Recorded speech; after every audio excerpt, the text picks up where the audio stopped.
कौन आपण भी एबे चाकरी खोजुछंती कि किंतु पाई नाहंती चाकरी जदि आपण भी चाकरी पाई जाइछंती सरकारी चाकरी ताले एबे सरकार आपनकु देबे 15,000 टंका ता पुणी बहुत शीघ्र जदि आपण जानि नाहंती ए विषय तो ताले आसंतु जानिबा किपरि आपण पाइए 15,000 टंका एवं जदि आपण नुआ चाकरी पाइछंती ताहाले मध्ये आपण सरकार देबे आपनकु टंका एवं जे माने नुआ चाकरी खोजुछंती अर्थात गवर्नमेंट चाकरी एही वीडियो माध्यम रे आपण संपूर्ण सूचना और घोषणा विषय जानि पारिबे कारण एबे सरकार प्रधानमंत्री लाल किला रे भाषण देइथिले आपण निश्चय जानिथिबे जे युवकंक पई 1 लाख कोटी टंकार निष्पत्ति रखिछंती। मोदी सरकार युवक माननकु प्रथम थर चाकरी रे 15,000 टंका देबा पई आरंभ करिछंती। प्रधानमंत्री विकास भारत रोजगार योजना पोर्टल को आज लाभ कर युवक मैंने योजनार लाभ उठाई पारिया एही पोर्टल रे पंजीकरण करें। सूचना योग्य जे एही योजना घोषणा रे 3 दिन पूर्व प्रधानमंत्री नरेंद्र मोदी द्वादश स्वाधीनता दिवस रे लाल किला यह भाषण देइथिले। प्राय 1 लाख कोटी टंका व्ययर सहित योजना गुड़िक 2 भाग में कार्यकारी होउछि। प्रथम भाग में सरकार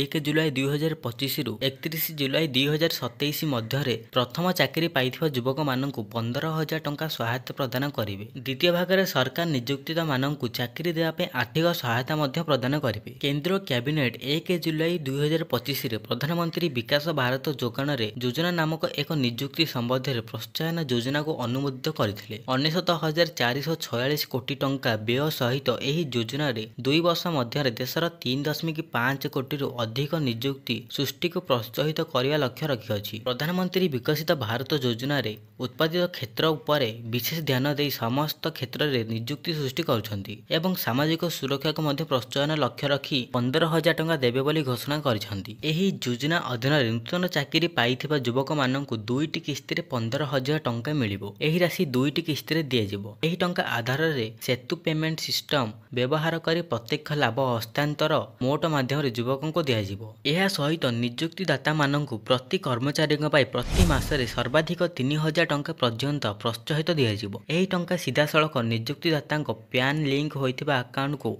स्थानांतरित हब। एही योजना पाई पंजीकरण पोर्टल करा जाय पारिबो। केंद्र मंत्री मनसुख मांडभिंडिया कहिसंती जे नियुक्तिदाता एवं प्रथम थर पई चाकरी खोजुथुवा व्यक्ति माने प्रधानमंत्री विकास भारत योजना रे अप्लाई करि पारिबे कारण एथरे आपनकु सरकारी चाकरी मिलिबो। आपनकु जणाई देउछु जे प्रधानमंत्री विकासशील भारत रोजगार योजना रे कार्यान्वयन चयन श्रम एवं नियुक्ति मंत्रालय द्वारा कर्मचारी भविष्य पांठी संगठन ईपीएफओ माध्यम करा जाय पारिबो जहा कर्मचारी भविष्य पांठी एवं विविध व्यवस्था आईन 1952 अधीन एक संवादिक संस्था अटे जो भविष्य टंका पाई पारिबे।